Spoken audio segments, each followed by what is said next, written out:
What's up guys, my name's Brandon, and this past week was another pretty slow one for Apple, and that will likely be the case for most of November and December, given how crazy the past several months have been. But this week, beta testers got the release of iOS 15.2 Beta 2, along with the usual updates to watchOS, tvOS, macOS, and HomePodOS. But still, nothing for those who are not in beta testing. If you're not a developer or a public beta tester, you still did not get anything new this week. There was no iOS 15.1.1 and really no sign of one coming at all, but we'll talk more about that near the end of this video. But anyways, in this video, we're going to discuss the current state of iOS 15.1, iOS 15.2 Beta 2, macOS Monterey, and more. So this is the typical weekly follow-up that I do every single Saturday, where we're going to talk about the bugs, performance, battery life, we're going to look at the community poll, and more. All right, so let's start off with some additional changes in iOS 15.2 Beta 2, because there actually were a few that I did not cover in my initial What's New video. And the first couple have to do with the iPhone 13 Pro and Pro Max and that macro feature. So of course, the ultra wide lens now on the new iPhone 13 Pro and Pro Max has autofocus, and that allows us to get really close to objects and take macro shots right here. So if I go into my settings, if we go into our settings here and go down to the camera, let me go ahead and turn off dark mode so you guys don't see so many reflections. If we go down here, of course, we have the auto macro toggle right there, which is not new, but there's actually something new on the interface inside of the camera app. So if we turn this toggle off and we go back into our camera, you will see in the bottom left-hand corner, when it goes into macro mode, we will now see a new little glyph down there that indicates we are in macro mode. So we're shooting macro shots right now, and we have the option to turn that off. So if I get close right here and then press on that little icon right there, you can see it will turn macro mode off, which essentially just turns off the ultra wide camera pretty much. It disables the ultra wide camera so that you cannot shoot a macro shot. And you can see there it has a little cross out between it. If I go down to here, you can see it has a little cross over the macro shot right there. Now we also get another new feature inside of the Find My application. So now if you go into the Find My app, you can see we have new options here. So it says help return lost items and then items that can track me. And you can see here's what it looks like currently on iOS 15.1 over here on the left. It says add new item and identify found item. So if you press on items that can track me, it's going to pull up this splash screen right here that says items that can track me. When you think a nearby item is used to track your location, you can discover it. Items can only be found if they're not in range of their owner's device up to 50 meters. And then you can go ahead and search, and it will search for those nearby devices. Like if somebody put an AirTag on you to track you and it wasn't somebody you knew, you could find that AirTag right here in this section. And then when you tap on help return lost items, this is the splash screen you get right here. We also get a pretty interesting change inside of the TV application. So now in TV, on the bottom menu bar, we now get a store. So we now have a store tab, and we can actually see movies and TV shows on a storefront right here. So I believe this existed in iOS a long time ago, but has not been here for a very long time. It's been years.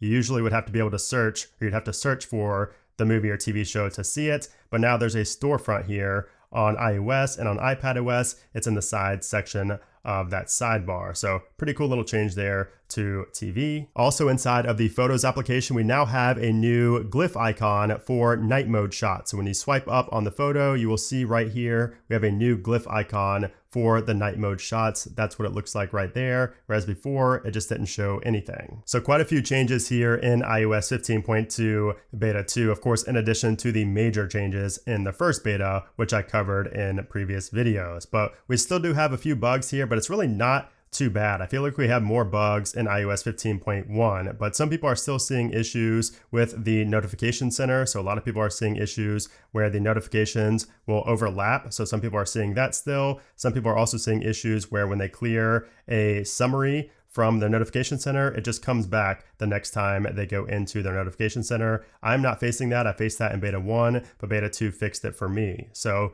really no major issues, no major bugs in this release. It mainly has to do with the notification center and some other minor things. But for me, my biggest issue is the spotlight search still. So when I search for photos, as you can see, the Photos app doesn't show up, and it happens with multiple other applications. I had this issue in beta 1, and it still persists here in beta 2, even after a reboot, even after resetting some of my settings. nothing fixes it. So that's still an issue here that I'm facing in 15.2 beta 2. I'm not having that issue on 15.1, and I really didn't have it on any other previous version. And we'll touch on some more of your guys' issues once we get to the community poll section of this video. But let's move on to the performance, because performance is actually pretty good here in beta 2. It actually feels better than 15.1 to me. So 15.2 beta 1 felt good as well, but there were still some hiccups, here and there. Some of the applications would lag when I would open them, just really minor things. But here in beta 2, I'm not really facing any issue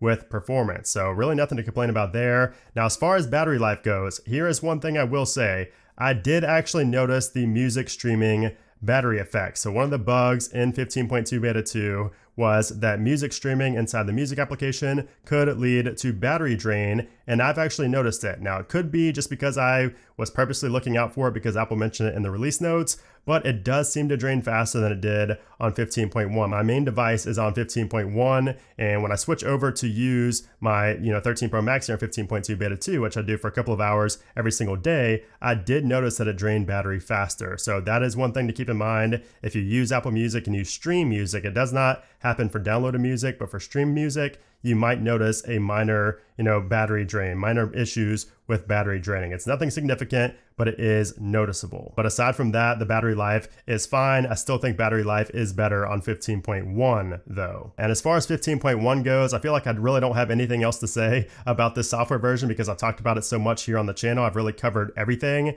and nothing's really changed over the past week. I'm still having issues in third-party applications, mainly Robinhood of all applications I'm having issues in. So I don't know, just random issues inside of Facebook and Robinhood and some of the other applications, but really nothing first party, no real issues first party on 15.1. Performance, battery life are great. Again, really not too much to talk about there. I'm not having the overheating issues like some people were, but we'll talk about that more in the community poll section of this video, which is actually coming up right now. So let's go ahead into the YouTube app and check out that community poll. And what do you know? It shows up right here on my home feed. But if you don't see it on your home feed, just go to my channel and go to community, and you will see the community poll right here where I ask what version you're on and how it's running for you. So for me, on my main device, it's going to be the top option right there, which is 15.1, and it's great.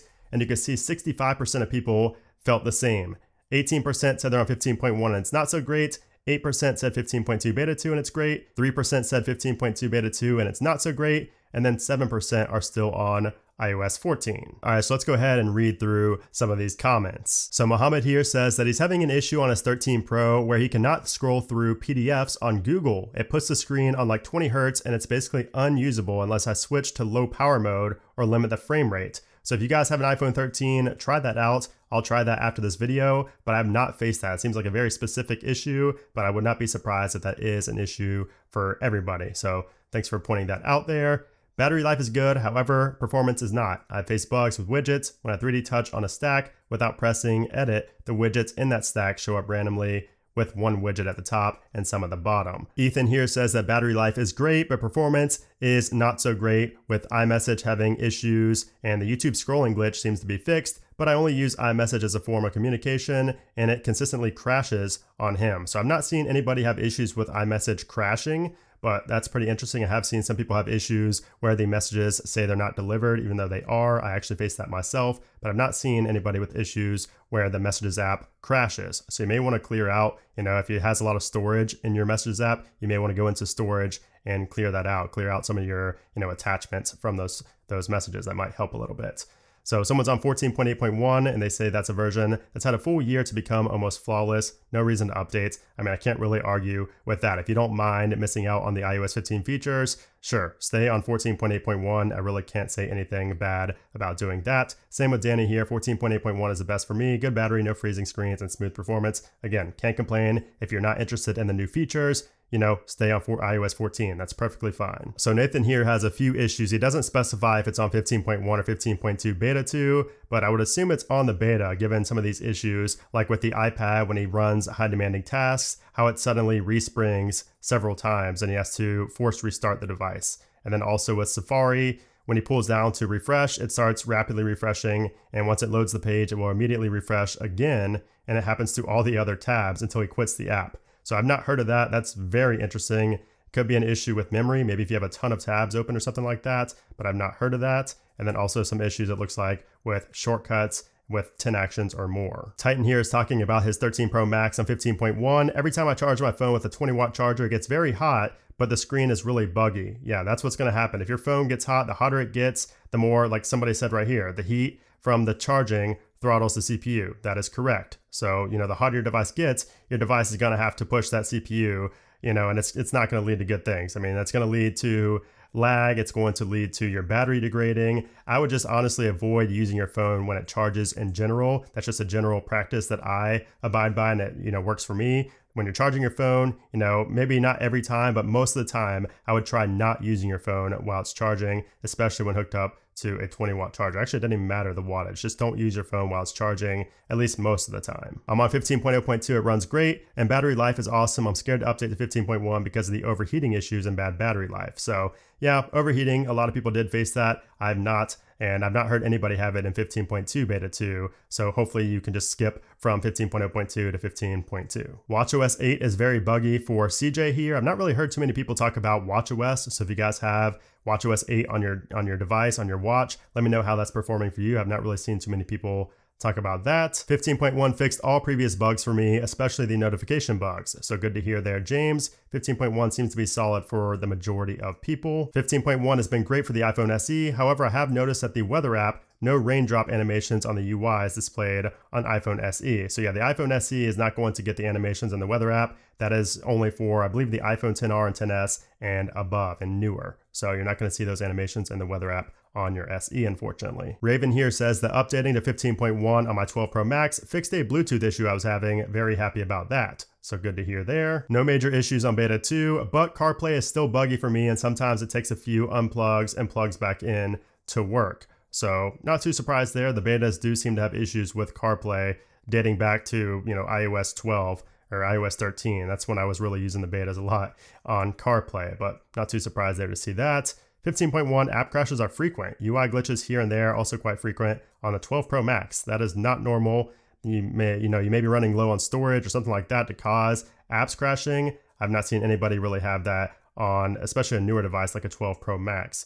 So you might want to look into maybe reducing some of your storage, maybe even doing a full reset and, back up your data and restore from that. That should fix the app crashing issues because I don't think too many people are facing that. 15.1, no major issues, but the glitches in the Shortcuts app are a bit annoying to me as I like playing around with it. So yeah, it seems like some people are having issues with shortcuts, specifically when editing shortcuts. So that is one thing that hopefully will be fixed here in 15.2. But anyways, thanks to everybody who commented. I did go ahead and read all these comments. I appreciate you guys for giving your input. It really does help us out here to talk about and understand everything going on with these software versions. So thank you. All right, so now what's next here for Apple? So next week is going to be the week of the 15th. So Apple could release 15.2 Beta 3 next week, but that would only put it 1 week after the release of Beta 2, and Apple waited 2 weeks between Betas 1 and Betas 2. So it's hard to say if Apple's going to switch back to a 1 week cycle like they had been previously for several months, or if they're going to stick to a 2-week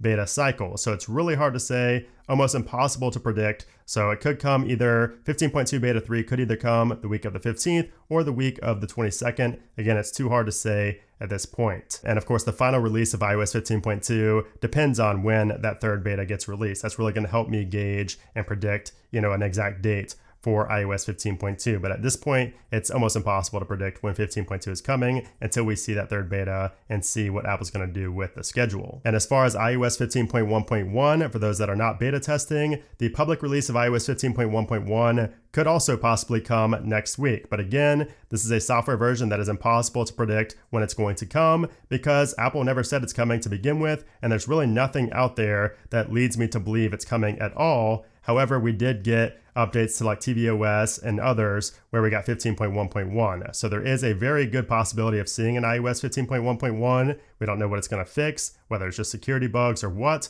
but we could see that as soon as next week as well. We could see that honestly at any point until the end of this year. At this point in time, at this stage of the year, it's really, really hard, harder than ever to predict when Apple is going to release software versions. So the best thing to do is just to follow me on Twitter because that's where I give you guys real-time updates on what Apple is doing and my predictions. So make sure you guys follow me over there. But anyways, guys, there you have it. That is a recap of the week and some talk about iOS 15.2 Beta 2 and iOS 15.1. I hope you guys enjoyed this video as usual. If you did, I would appreciate if you give it a thumbs up. And of course, make sure to subscribe for a lot more iOS 15 coverage. But anyways, guys, thanks again for watching, and I'll see you soon.